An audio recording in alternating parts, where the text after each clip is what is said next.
Anna draped her lingerie over a pillow and stabbed it violently with a fruit knife. Then she drew several pints of blood from her own body, pouring some onto the floor and leaving a single drop by the doorway. She diluted the remaining blood in hot water and poured the mixture over the lingerie. Finally, she lay on the sofa wearing the blood-soaked undergarments. All of this was Anna's revenge against the voyeur who'd been spying on her in the shower. Before long, the peeping Tom skillfully picked the lock to Anna's apartment. The moment he stepped inside, his foot landed in the blood she'd left behind. He looked up in horror to see Anna covered in blood.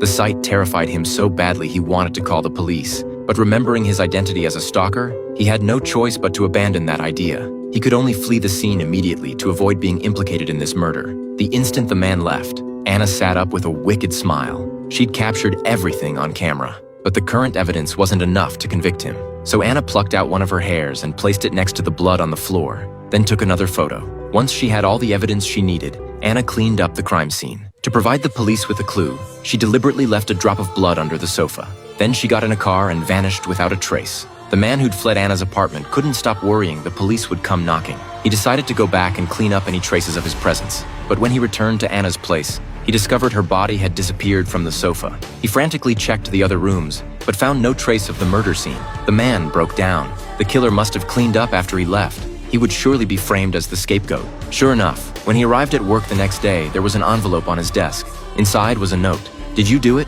Attached were photos of Anna's corpse and images of him at the scene. Next to the bloodstain in one photo was a short hair, exactly the same length as his own. The man was completely terrified. This evidence was enough to prove he'd killed Anna. The next day, police approached him under the pretense of investigating Anna's disappearance. But without concrete evidence, they had to let him go for now. The police then decided to investigate Anna's apartment. As soon as they left, the man secretly followed to observe from the shadows. The police quickly discovered the blood drop Anna had deliberately left under the sofa. Using luminol testing, they found traces of large amounts of blood on the living room floor. The man realized the killer had intentionally left these clues to make the police target him as the murderer.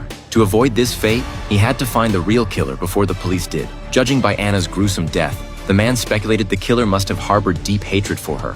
But he'd been stalking Anna for over 100 days and had never seen her conflict with anyone. So he decided to search for clues online. He actually found someone suspicious, a woman who repeatedly posted hateful comments during Anna's live streams, even making Anna cry once. When he clicked on the woman's profile, he discovered she was Anna's best friend.